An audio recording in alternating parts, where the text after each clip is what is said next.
حکم پہلے باپ کا مانو، خدمت پہلے ماں کی کرو.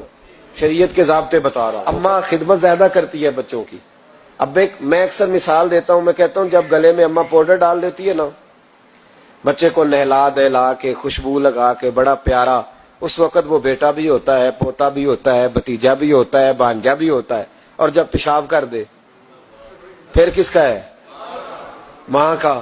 اور جب تک ہنستا ہے مسکراتا ہے پھر وہ سب کا ہے. اور جب رونے لگے جی تو ابا جی آپ تو بعد میں تو آپ بڑے سگے بن گئے، تو اب آپ تھوڑا مہربانی کریں نا، کبھی کبھی آپ بھی ذرا اس کا پیشاب اپنے گلے میں برداشت کریں، تھوڑا آپ بھی شوق کریں نا جی. مالک تو آپ ہیں، ولدیت تو آپ کے لکھی جا رہی ہے، ڈیٹیل تو آپ بتا رہے ہیں کہ میرے نام پہ درد ہے ہر چیز، تو یہاں بھی تھوڑا خیال کرو.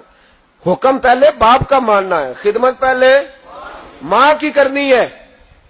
اور فرمایا میرے محبوب کریم صلی اللہ تعالی علیہ وسلم نے کہ تو نے ان سے باتیں کرنی ہے، میٹھے بول بولنے ہیں. مسند احمد میں بڑی ٹھنڈی، بڑی میٹھی، بڑی پیاری حدیث ہے. حضور نے فرمایا 2 گھڑیاں رات کو ان کی چارپائی پہ بیٹھا کر، ان سے بات چیت کیا کر، ان کا دل راضی کیا کر.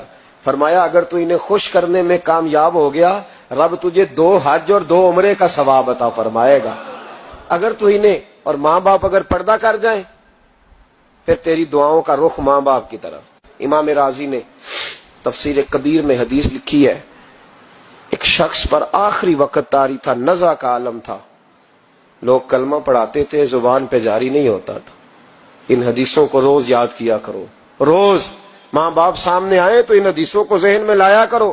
کلمہ اللہ کا ذکر ہے، زبان پہ جاری نہیں ہو رہا کلمہ. لوگ محبوب کریم علیہ السلام کے حضور ہے، یا رسول اللہ بندہ مسلمان ہے پر کلمہ نہیں جاری ہوتا. حضور نے یہ نہیں فرمایا کہ دیکھو لکنت تو نہیں، کوئی مشکل تو نہیں، کیا مسئلہ ہے، دعا کرتے ہیں. فوراً امام راضی نے لکھا ہے نبی پاک نے فوراً فرمایا پتہ کرو اس کی ماں زندہ ہے. یا رسول اللہ ہے.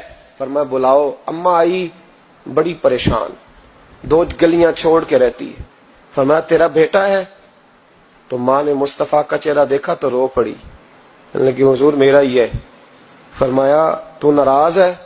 اماں کہنے لگی حضور بڑی ناراض ہوں، اس نے بڑے ظلم کیے، بڑی زیادتیاں کی میرے ساتھ. یا رسول اللہ صلی اللہ علیہ وسلم بڑا ستایا.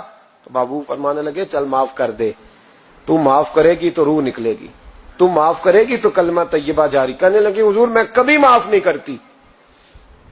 دنیا میں کسی کو آگ کا عذاب دینا حضور نے جائز نہیں رکھا، اسلامی سزاؤں میں اس سے اکثر جگہ پہ منع فرمایا، لیکن یہاں میرے محبوب نے فرمایا لکڑیاں لاؤ.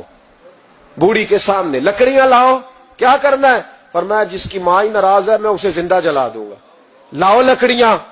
صحابہ اٹھ کے جانے لگے، ابھی 2 آدمی دروازے سے بھی نہیں نکلے تو بول پڑی، کہنے لگی نہ حضور اسے جلایا نہ جائے، حضور جلانا نہ. فرمایا چل معاف کر دے.